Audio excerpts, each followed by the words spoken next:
O Jornal da Cultura está começando e traz os seguintes destaques. A Organização Mundial da Saúde informa que o surto de coronavírus está se estabilizando, mas é cedo para dizer que já está sob controle. Aviões da FAB que trazem brasileiros da China chegam nesta madrugada a Anápolis, em Goiás. França ironiza estudo que aponta o país como possível invasor da Amazônia brasileira. Confiança do consumidor brasileiro na economia apresenta uma ligeira melhora. Homens cada vez mais vaidosos apelam para cirurgias estéticas. Democratas aquecem debate em busca da indicação, mas há dúvidas sobre quem poderia bater Trump. Papa muda trecho do Pai Nosso em italiano. Em português, não haverá mudanças.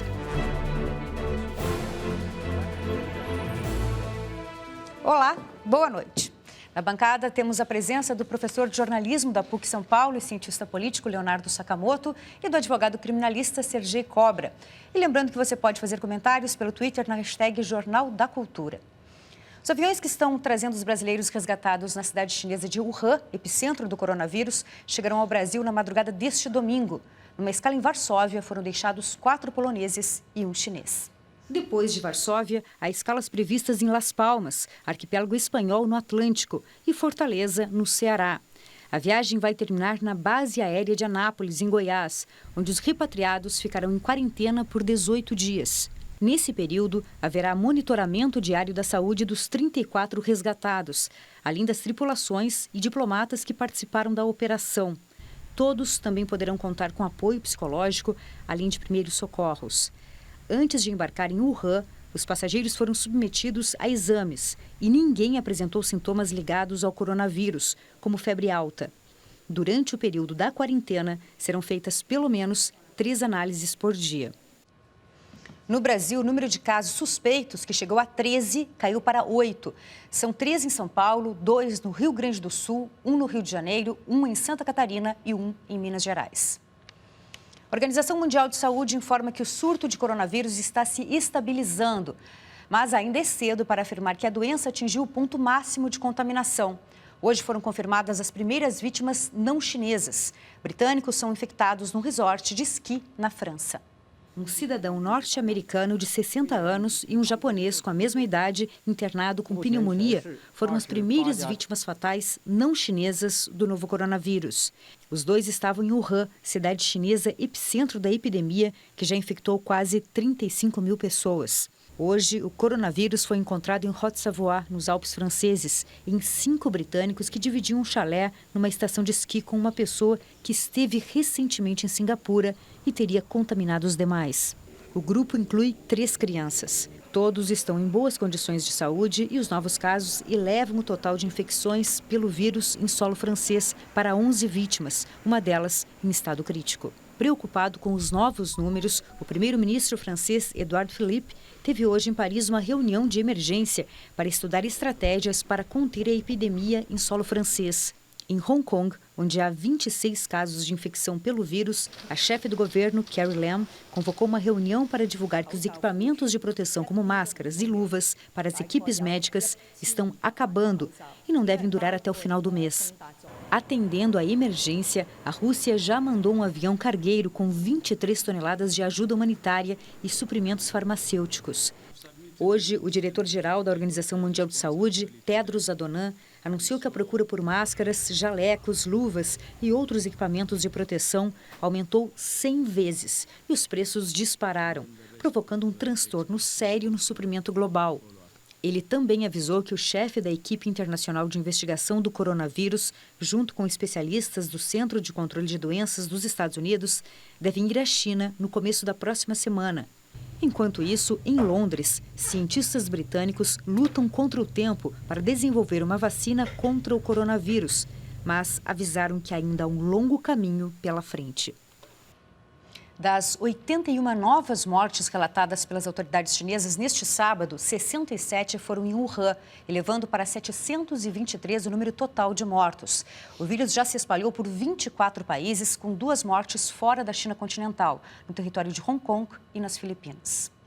Boa noite, Sergei. Obrigada pela presença. Boa noite, Ana Paula. Sakamoto. Boa noite. Sakamoto, a notícia de que o número de novos casos está se estabilizando, a notícia da OMS gera a expectativa de que essa doença já chegou no pico. Mas, claro, é uma expectativa, porque é difícil, justamente como é uma doença nova, é difícil dimensionar o alcance dela. Se já estabilizou, se vai ficar concentrado na China, se vai virar uma pandemia, né? Tem muita coisa em aberto ainda que dificulta falar que já vivemos o pior.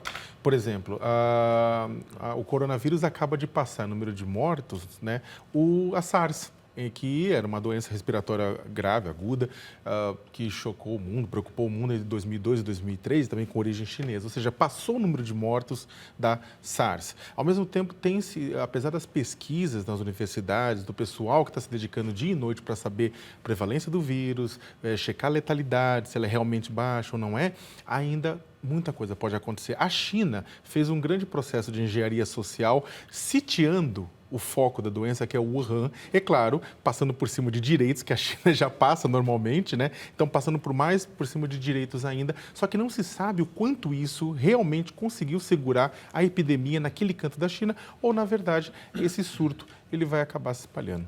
Sergei, se o Brasil precisar determinar a quarentena em outras situações, por enquanto a quarentena é para repatriados, caso o vírus chegue ao país, né? Os pacientes infectados, eles poderão negar se submeter a essa quarentena ou não? Não. Pela legislação que está sendo sancionada pelo presidente Jair Bolsonaro, não. Eu não sou especialista, sou um advogado, mas eu gostaria de cumprimentar as autoridades, tanto do governo chinês quanto do Brasil. Vejo uma mobilização incrível para combater esse vírus. Impressionante a rapidez que o governo chinês está agindo, não obstante as críticas e a falta de informação, mas hospitais construídos em um dia, em 2 dias. E aqui também me parece muito salutar essa legislação já ter sido aprovada a toque de caixa, que prevê uma série de situações compulsórias, internações, coleta de sangue, tem até uma previsão de exumação de cadáveres, todas compulsórias. É claro que a lei fala em base científica, ou seja, não pode ser feito sem um estudo científico e também por um tempo pequeno de tempo. E quem não cumprir essas determinações estará sujeito, de acordo com a legislação, a uma responsabilização nos termos da lei. No Código Penal brasileiro só tem um artigo que fala sobre isso, Ana Paula. E lá tem a previsão de que a pessoa que impedir o governo nessas questões sanitárias, em específicas de doenças, ela pode sim ser penalizada. É uma pena pequena, mas existe uma previsão legal. É claro que não dá para exigir do legislador um super arcabouço legislativo no momento de crise. Acho que a internet, a velocidade da informação, nesse caso, tanto o governo chinês quanto o brasileiro e o mundo está tratando isso com muita cautela e eu vejo com muita esperança. Tenho a impressão que, embora o Sakamoto tenha dito com precisão que o vírus está se transmitindo mais rápido que o SARS, eu tenho certeza, tenho esperança de que esse vírus será eliminado rapidamente. Sobre a internet, Sakamoto, além do resgate dos brasileiros da China, o Ministério da Saúde está atuando em outra área, que é o combate às fake news. Mensagens que circulam na internet dão conta de que o carnaval seria a porta de entrada do coronavírus, porque vão chegar milhares de estrangeiros. O Ministério da Saúde já falou que não existe essa possibilidade. Como os brasileiros devem lidar com essas informações todas que estão chegando? Desinformação, tem até um nome agora para isso, é infodemia. Então, o grande problema, na verdade, acho que é até interessante falar para o pessoal que está em casa, que desinformação ligada à questão de saúde, ela é a campeã das fake news. No nosso dia a dia, independentemente de coronavírus, de epidemia, é a questão de saúde. Por exemplo, vacinação. A quantidade de fake news que circula com relação à vacinação atrapalha e ajuda a espalhar determinadas doenças, como sarampo, que deveriam estar erradicadas aqui já. Então, é claro que qualquer produção de informação mentirosa, circulação de informação mentirosa para gerar pânico, com objetivo político ou com objetivo de galhofa, é claro que isso é preocupante. Agora, o carnaval ele não vai ser porta de entrada de coronavírus. Aliás, é bem mais... A grande verdade, e acho que sem querer desmerecer a epidemia, que é grave, precisa estar de olho, mas vamos lembrar que a gripe comum, a influenza, ela mata centenas de milhares de pessoas anualmente no mundo inteiro. E contamina milhões e milhões de pessoas, né? E mata milhares de pessoas no Brasil também. E o que acontece é que, apesar disso, há um pânico menor. né? A gente tem que tomar cuidado com isso. A imprensa está fornecendo informação de qualidade, a imprensa está deixando claro como é que pega, como é que não pega.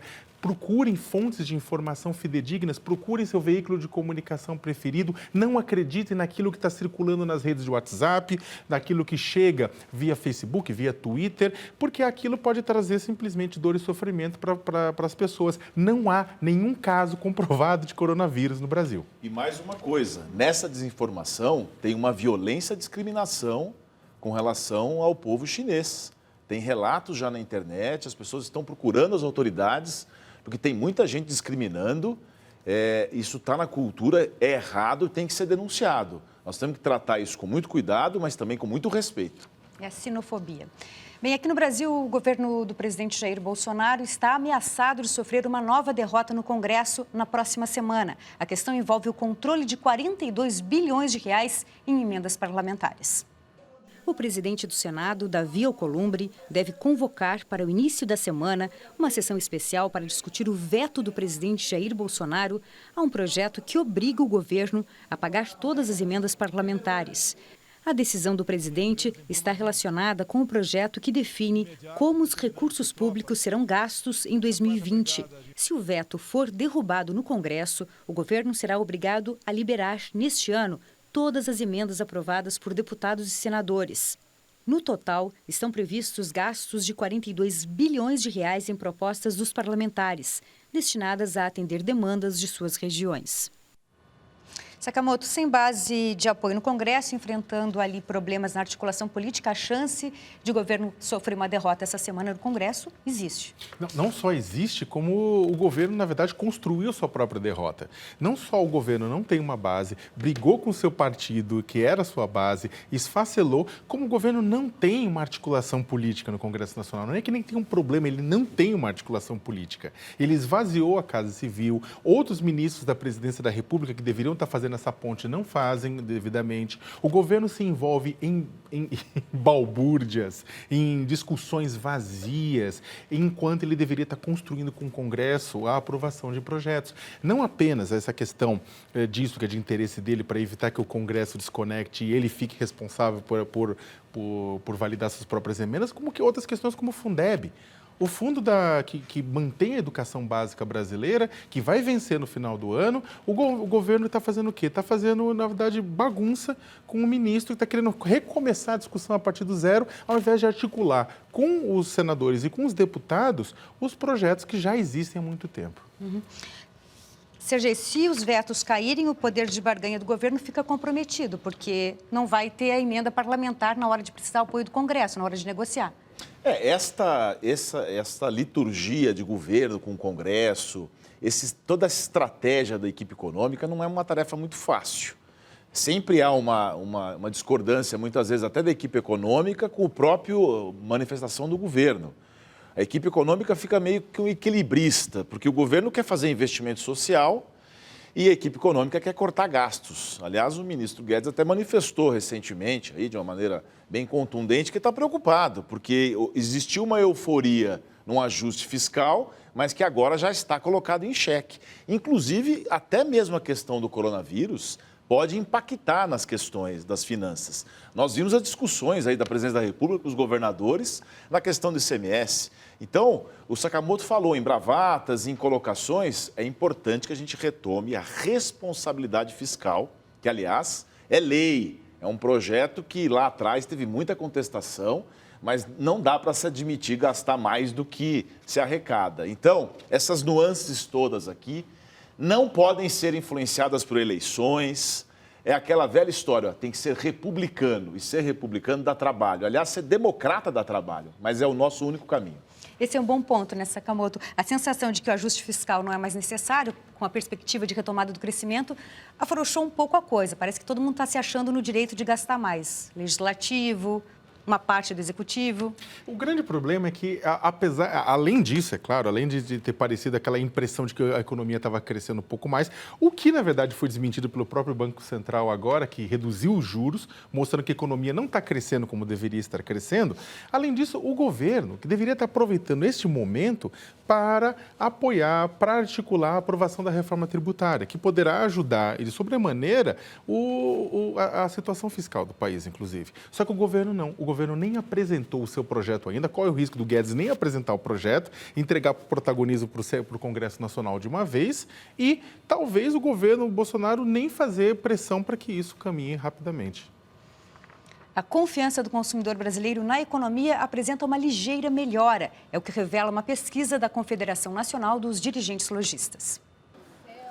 Os brasileiros são cautelosos quando o assunto é a economia do país. Estou segurando, não estou comprando nada. Estou economizando. Eu percebo que melhorou, tá? Foi dado algum passo. Deu uma melhorada sim. O consumidor aumentou um pouco a confiança na economia no final do ano passado, segundo uma pesquisa da Confederação Nacional dos Dirigentes Lojistas e do SPC.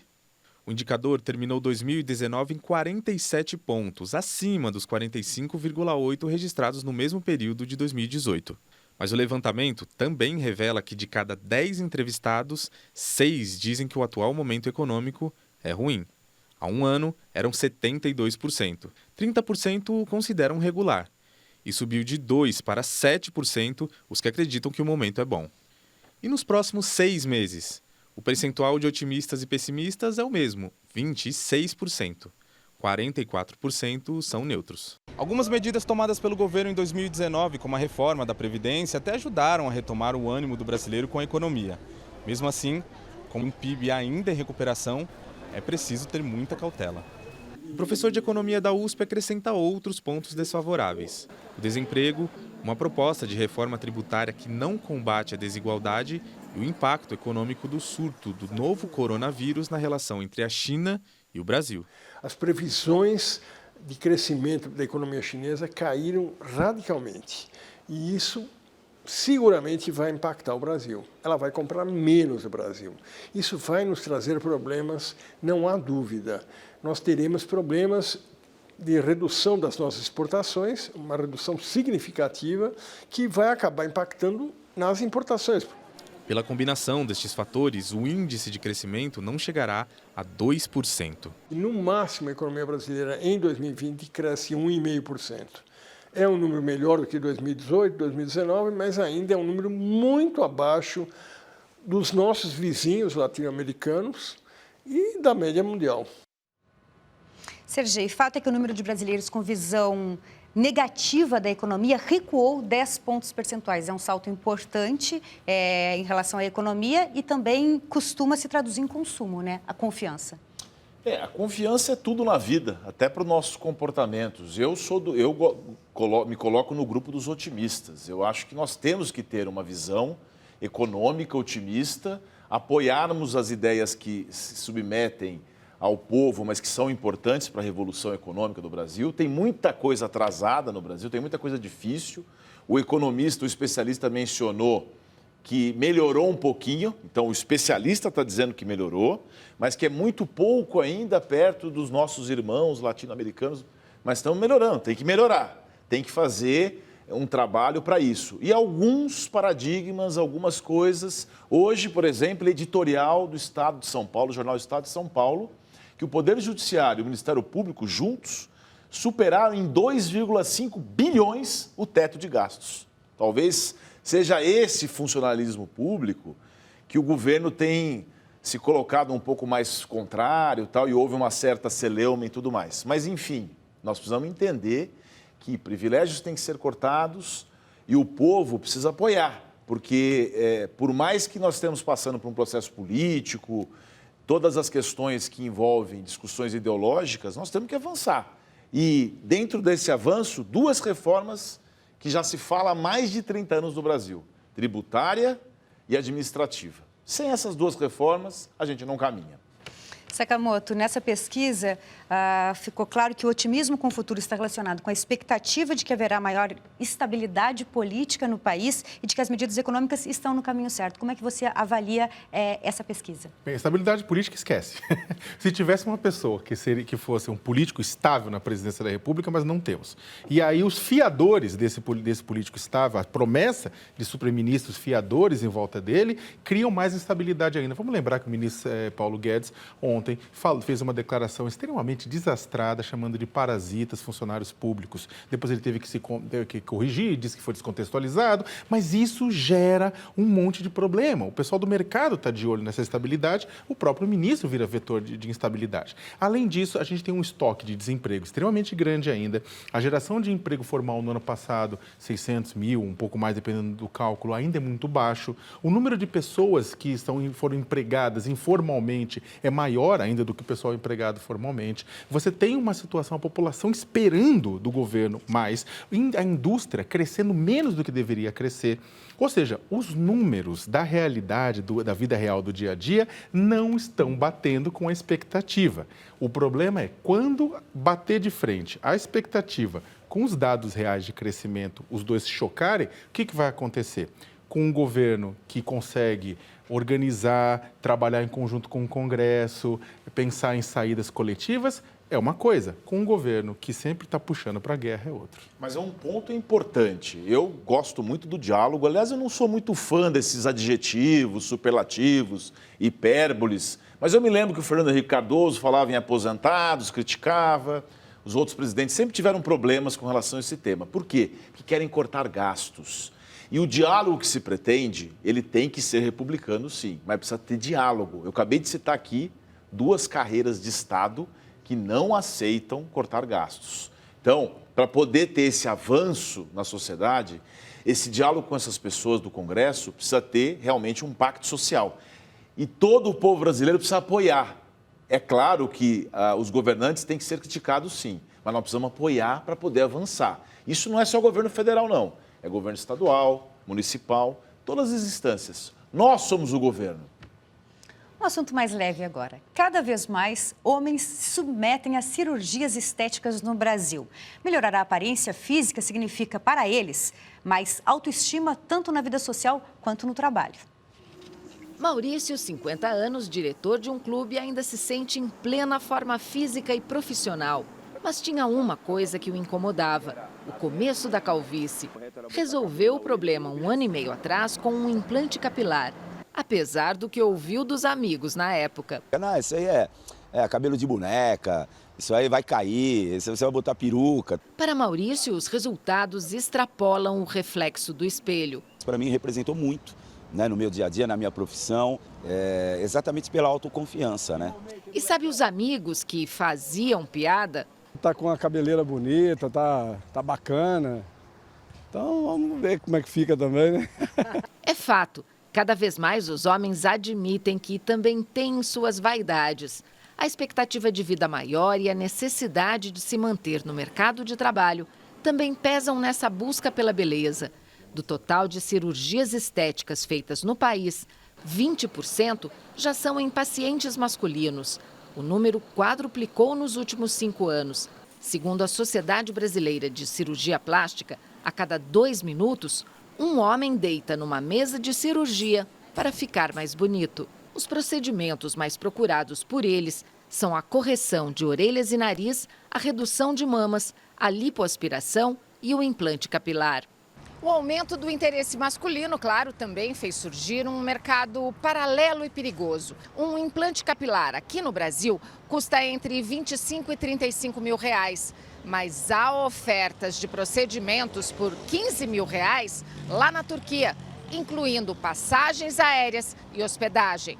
Incrivelmente, a legislação de alguns poucos países permite que essas pessoas não médicas realizem as cirurgias por interesses econômicos. E as consequências disso são as complicações com risco até mesmo de vida. Feliz mesmo é o Ricardo. Ele até queria mudar o nariz e aumentar o cabelo. Mas para a mulher dele, tá tudo certo. Ele não precisa, tá ótimo. É aqui demais. E veja daqui a pouco, a Embaixada da França ridiculariza estudo que aponta o país como possível ameaça ao Brasil. E ainda, democratas travam um embate pela indicação para disputar a presidência, mas nenhum parece forte o bastante para derrotar Trump. A gente volta em instantes.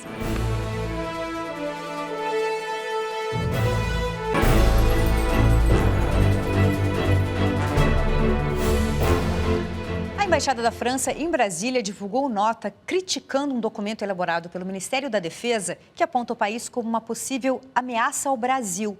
Segundo a nota, esse documento revela uma imaginação sem limites por parte de algumas autoridades brasileiras. O documento do Ministério da Defesa prevê diversos cenários para as próximas décadas nas relações internacionais. Um deles diz que a França apoiaria uma intervenção da ONU em território dos Yanomami, em Roraima. E também prevê uma ação conjunta de países europeus contra a política ambiental brasileira, em especial em relação à Amazônia. Outro suposto risco seria um atentado com coronavírus no Rock in Rio de 2039, que seria provocado por um grupo terrorista do Sudeste Asiático. Em tom irônico, a nota divulgada pela Embaixada da França em sua conta no Twitter elogia a imaginação sem limites dos autores desse relatório. O carnaval só começa oficialmente em 2 semanas, mas as festas e os ensaios dos blocos de rua já agitam a economia da capital paulista e lotam as ruas da maior região de comércio popular do país. Para garantir a diversão na folia, mais vale a criatividade do que o bolso. Tiaras, estolas coloridas, máscaras, todo tipo de fantasia. Carnaval também é sinônimo de criatividade. É bem baratinho, compensa. Você vem na 25 e faz a festa com 50, 80 reais, você faz a festa e pula os 4 dias. Tem que usar criatividade, senão sai caro. Esta família veio atrás de adereços para o carnaval na escola dos filhos. É mais para o pessoal poder curtir o carnaval mesmo. Máscaras de lobo mau e monstro já são suficientes para garantir a diversão para esses amigos. O espírito carnavalino é sensacional. E vai assustar muita gente? Ah, tem que assustar, né? Um pouquinho, descontrair um pouco. Nesta loja de fantasias no centro de São Paulo, o movimento é grande nos dias de carnaval. São mais de 20 mil itens. O dono atribui as boas vendas aos blocos de rua. Nos anos 2000, 2000 e pouco, estava caindo muito o carnaval. Em 2007, 2008, começou blocos de rua. E de lá para cá não pararam de crescer. Não? Começaram com 35 blocos, nós estamos com 800. Imagina o volume de vendas que aumentou esses últimos 15 anos. É uma loucura, graças a Deus. O carnaval é uma data muito rentável para vários setores da economia, como vendas, bares, restaurantes e hotéis. A estimativa da Federação do Comércio de São Paulo é alta de 5% nas vendas, alcançando 906 milhões de reais. Segundo os foliões, neste carnaval não existe uma tendência de roupa a ser seguida. E mesmo com pouco dinheiro no bolso, a diversão é garantida. Eu tô pensando em fazer uma de diabinha, uma de onça e eu vou um dia fantasiada de reggae, com as cores da bandeira do reggae. Eu vou ir um dia de sereia e um dia eu ainda acho que vou com desse, não sei, tô pensando. Eu tô querendo ir de medusa. Medusa? Sou fã das cobras.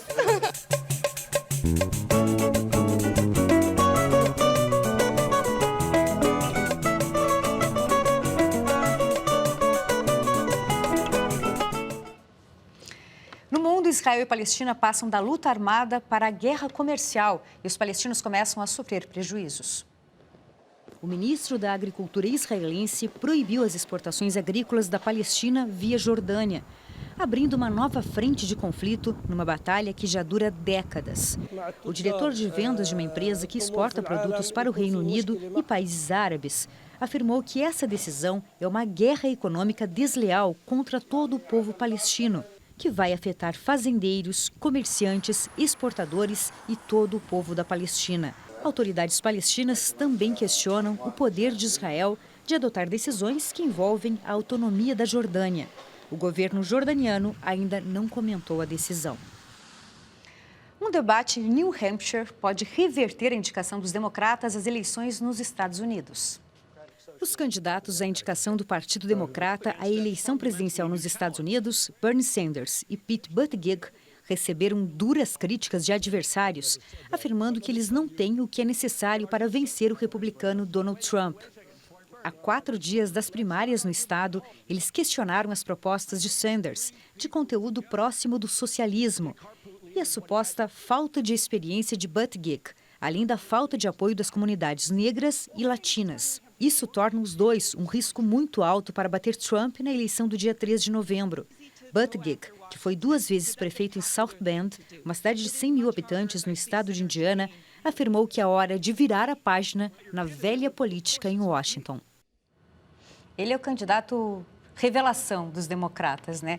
Ele é, além de ter um nome muito difícil de pronunciar, estou aprendendo agora, ele é gay, é cristão, jovem, poliglota, é um contraponto e tanto para o Donald Trump. E é veterano de guerra também, né? Ele lutou no Afeganistão.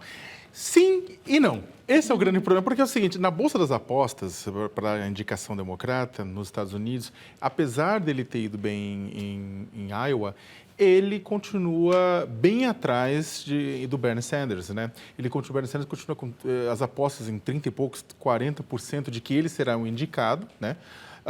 Por conta do apoio dos millennials, por conta do recall dele da última eleição.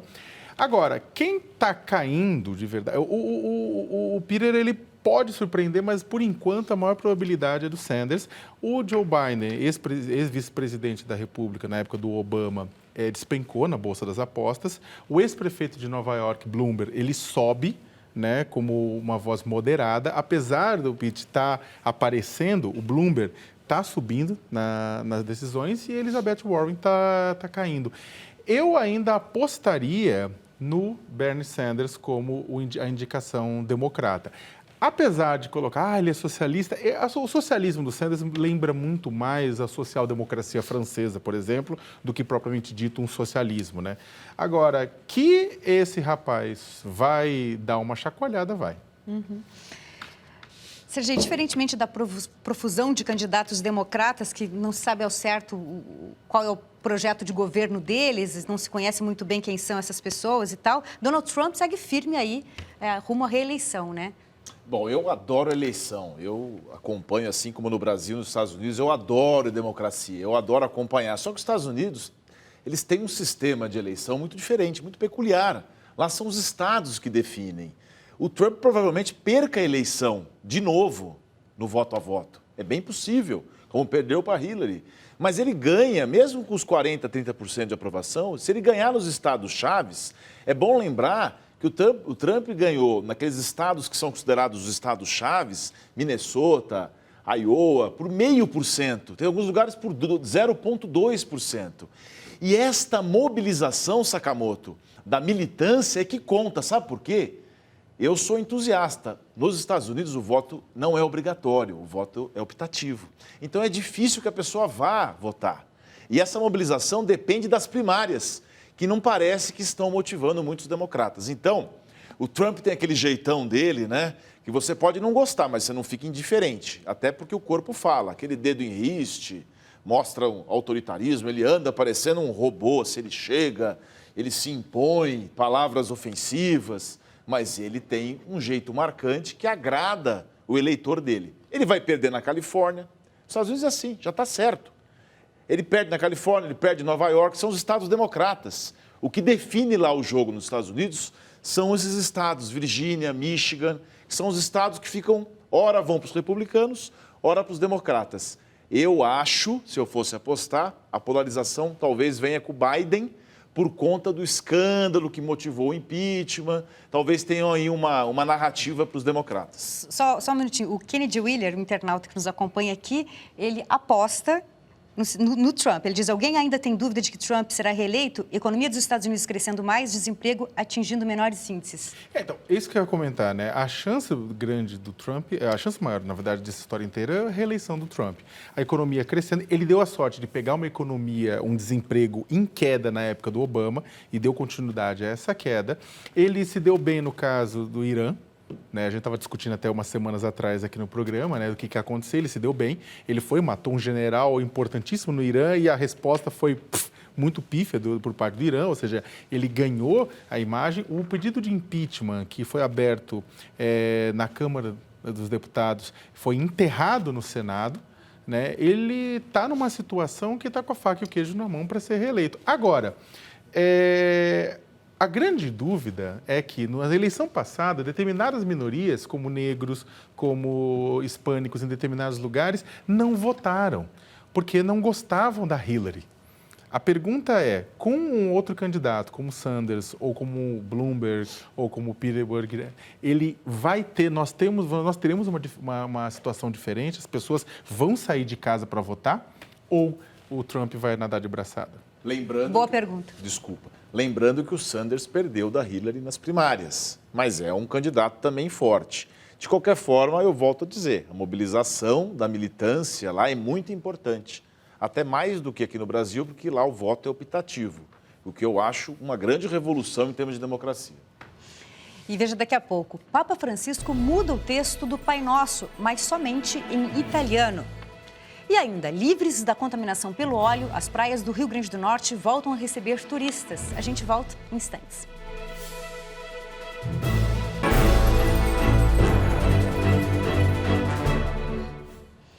O Papa Francisco decide mudar um trecho da oração do Pai Nosso em italiano. A mudança se deve à sugestão de um cardeal para quem o trecho é uma tradução incorreta do latim. Em português, não haverá alteração. Os fiéis católicos italianos terão até novembro para decorar a nova frase do Pai Nosso. Trata-se daquela que, em português, diz: "Não nos deixeis cair em tentação". Em italiano, o texto atual diz: "Non si indurre in tentazione", o que poderia ser traduzido como: "Não nos induza à tentação". A nova versão será: "Non abandonar-te alla tentazione", que na tradução fica: "Não nos abandoneis à tentação". A correção visa deixar claro para os fiéis que o Senhor não induziria ninguém à tentação. A mudança havia sido aprovada pelo Papa Francisco no Sínodo dos Bispos no ano passado. Sergei, nunca é tarde para corrigir uma imprecisão, né? Na verdade, no estudo, também não sou especialista, embora seja cristão, comungo do ideal cristão, que na verdade significa seguir a Jesus Cristo, você tem várias interpretações que nas palavras mudam mesmo. Então, não vejo assim com grande alarme isso. Eu acho que faz parte. A Bíblia, você tem várias versões, inclusive. Mas, de toda forma, o cristão, a forma de exercer a religiosidade, independente da sua crença, passa por princípios importantes, como fazer bem ao próximo, ter uma vida ética, buscar o bem comum, e sempre baseado na nossa maior virtude, que é o amor. Se você entender esse amor como algo universal e não egoisticamente, acho que você se aproxima de uma vida melhor. Sakamoto. Eu que não creio, mas sou fã do Papa Francisco, adoraria que, na verdade, ele tivesse proposto uma mudança do tipo: não me deixe culpado se eu cair na tentação. Porque, de vez em quando, o que a gente está precisando na vida, no nosso dia a dia, é um pouco mais de diversão. Livres das manchas de óleo desde o fim do ano passado, as praias do Rio Grande do Norte voltaram a receber turistas de várias partes do país e deixaram alguns deles surpresos. O litoral potiguar é um dos destinos mais procurados por turistas que buscam visitar o Nordeste brasileiro. Belas praias de águas mornas e cristalinas, mas o surgimento de óleo na região no início de setembro de 2019 fez com que muita gente ficasse com receio de tomar banho de mar. Aqui no Rio Grande do Norte, as manchas de óleo não aparecem desde o ano passado. Uma ótima notícia para quem busca aproveitar ao máximo o nosso litoral. Antes de vir para cá, a gente andou vendo bastante coisa, né? Das manchas de óleo, e para grata surpresa eu cheguei aqui e não tinha nada. Vim com a cara e coragem e tá maravilhoso. Chegamos segunda-feira passada e vamos embora segunda-feira. E não vi nada de mancha e está perfeito. Segundo a coordenadora do IDEMA, Iraci Vanderlei, o trabalho de monitoramento continua nas praias do Rio Grande do Norte, até o momento sem nenhum sinal de alerta para a população. Todas as praias do Rio Grande do Norte foram limpas. O banhista pode utilizar, porque até o momento não existe nenhum laudo, né, que indique que as praias estão impróprias para banho. Agradecemos a presença do advogado criminalista Sergei Cobra e do professor de jornalismo da PUC São Paulo e cientista político Leonardo Sakamoto. Muito obrigada pela companhia. Uma ótima noite, senhores. Boa noite, obrigado. E essa edição do Jornal da Cultura fica por aqui. Em nosso Boa Noite de hoje, deixamos vocês com imagens da primeira superlua de 2020. Neste fim de semana, a Lua alcança o ponto de maior aproximação com a Terra, que começa na madrugada